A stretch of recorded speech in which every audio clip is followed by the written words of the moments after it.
Halo, selamat datang di sesi pembahasan mendalam kita hari ini. Halo. Oke, hari ini kita bakal kupas tuntas nih soal proses pemesanan ruang kargo buat pengiriman laut. Nah, sumber kita ini dari panduan sebuah perusahaan logistik, jadi infonya praktis banget. Iya, ini penting banget sih buat siapa aja yang terlibat dalam rantai pasok global ya.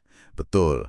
Tujuannya jelas ya, bantu Anda semua biar lebih paham langkah-langkah kuncinya, istilah-istilah pentingnya, jadi lebih siap deh pas ngurusin pengiriman internasional. Langsung aja kita bedah, yuk. Iya.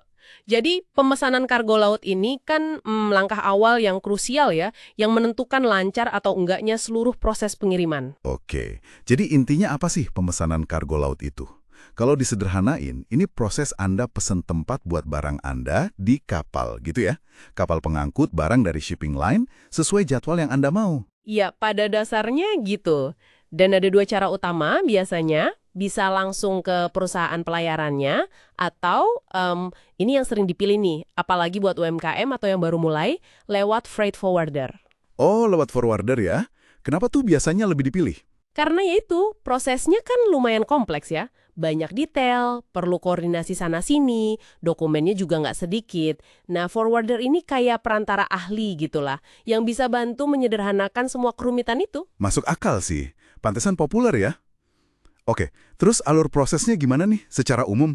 Kalau lihat dari sumber kita, langkah pertama itu konfirmasi detail kargo Anda dulu. Betul. Jenis barangnya apa, volumenya berapa, beratnya, terus butuh kontainer kayak gimana. Ya, misalnya 20 kaki atau 40 kaki gitu kan.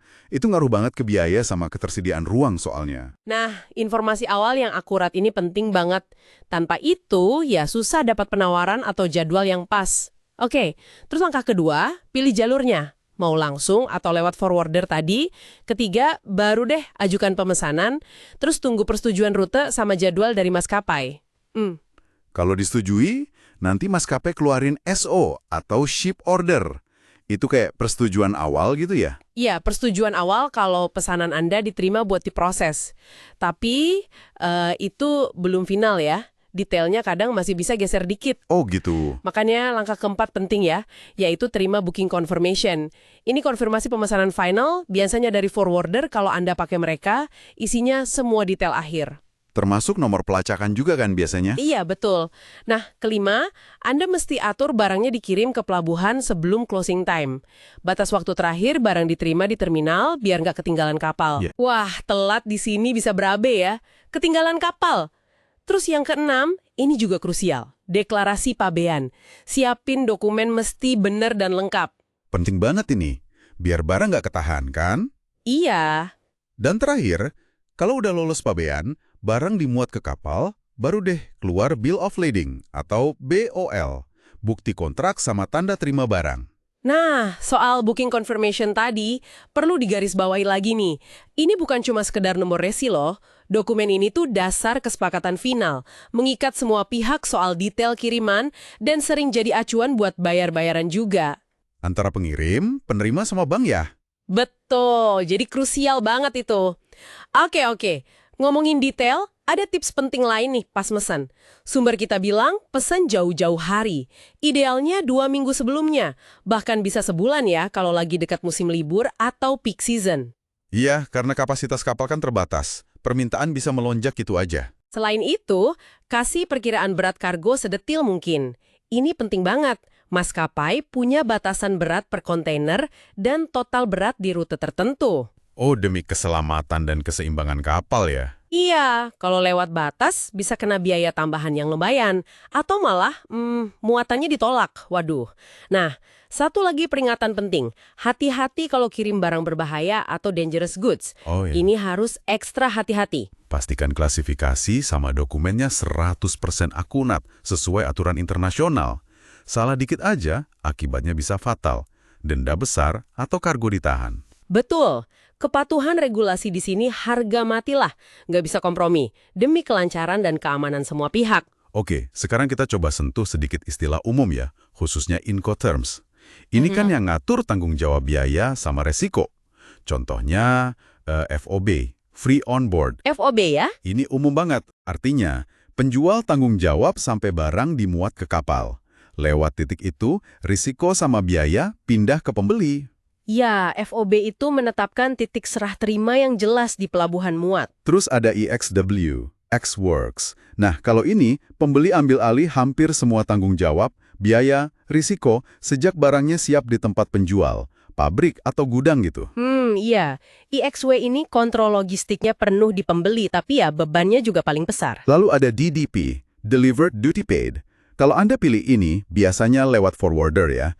Ini kayak layanan terima beres gitu deh. Oh, yang paling gampang buat pembeli ya? Iya, mereka urus semua dari pintu penjual sampai pintu Anda, termasuk bea masuk, pajak di negara tujuan. Anda tinggal nunggu aja. DDP emang paling nyaman buat pembeli. Tapi ya biasanya paling mahal juga, soalnya penjual atau forwardernya yang nanggung semua resiko dan biaya sampai akhir.